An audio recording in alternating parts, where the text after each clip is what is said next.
Of Duane's many musical partners, Dickey Betts was one of the most important. Their work together in the band's early days in Jacksonville inspired Duane to expand the band that he was forming.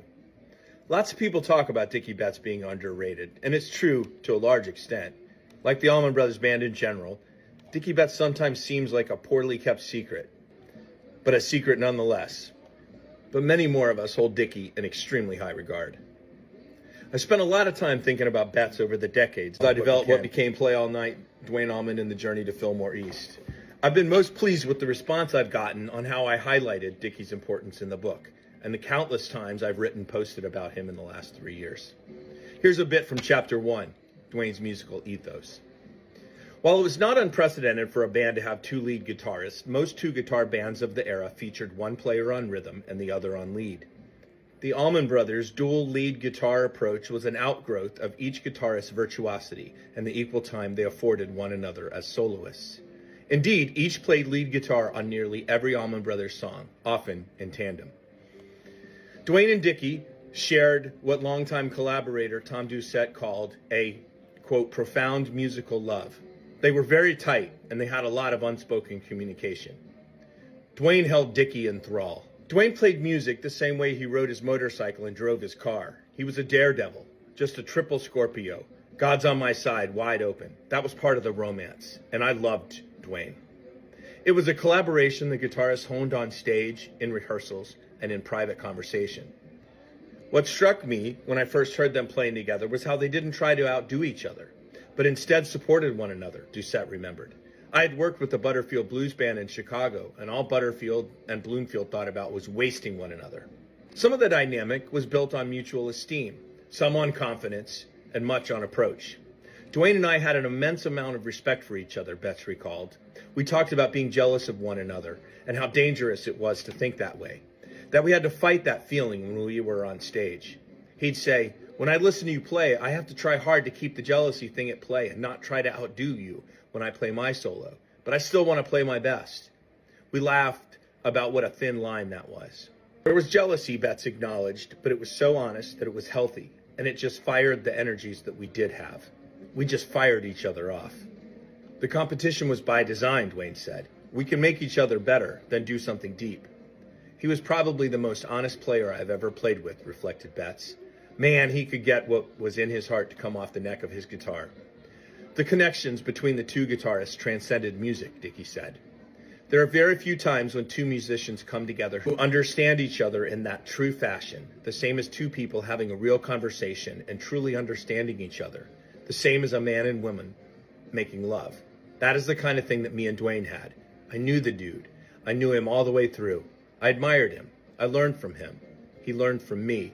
To experience that with a musician of the caliber of Duane Allman is one of the greatest gifts that I've received and been able to share. Dickey Betts talking about music.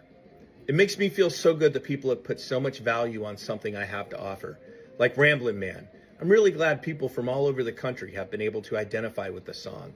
I think it's a damn good expression of the kind of people our band comes from. People in the South can feel my heartbeat in that song. Down there, that song is really close to everybody. Everybody knows those places. Everybody knows about Highway 41 running down through Florida. But then again, Ramblin' Man was very popular out on the West Coast too. It makes me feel a lot more confident about my playing than ever before. It makes me want to get out there and write and sing all the more. It just tickles the hell out of me. Here's another quote. I used to listen to Chuck Berry almost religiously. I used to wear out his records getting licks off them. I would learn the lead from Roll Over Beethoven. Then when I would go and play with the band, they would do something like Whole Lotta Shakin' going on, and I didn't know how to play my own stuff from inside me, so I played the lead I had learned from Roll Over. I had all these leads that I learned from different 12-bar blues, and I switched them around. Then I started cutting them in half and piecing them together, and then, before I knew it, I was making up stuff on my own and adding that to my repertoire. At the start, we didn't have a product out, and we could see that the audience was taken by what we were playing, singing along and getting way into it, and telling us they hadn't heard anything like what we were playing. We knew what we had. The band was so good, we thought we'd never make it. In the beginning, it was so amazing, I don't even know how to put it into words. With Duane and Barry Oakley and Greg and me as songwriters, then everybody's musicianship, it developed like a Polaroid picture. Nobody knew what it was going to be. We just made rock and roll music. Music for working people, common people like me, man. It ain't no star shit or any kind of intellectual shit. We weren't any different from the people we played for, except we were a band and there was a bond between us. We were a family. When Duane was in the band, he'd play something and then I would try to extend what he was doing.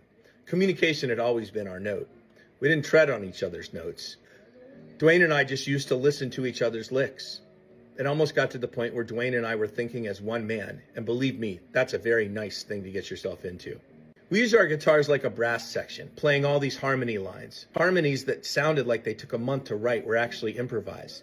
Western swing bands from the 1930s always used that twin harmony guitar, and a lot of the songs we did were influenced by that.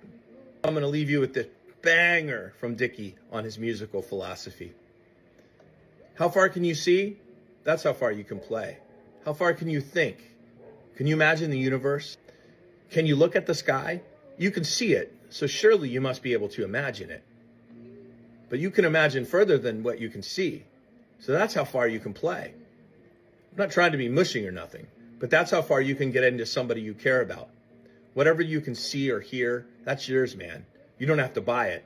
It's yours. All you got to do is look at it, quit analyzing. When I'm playing, the first thing I have to do if I'm going to play anything to 20,000 people is quit analyzing what I'm doing. Vitamin ABB, Dickey Betts. Trust me, I'm a doctor.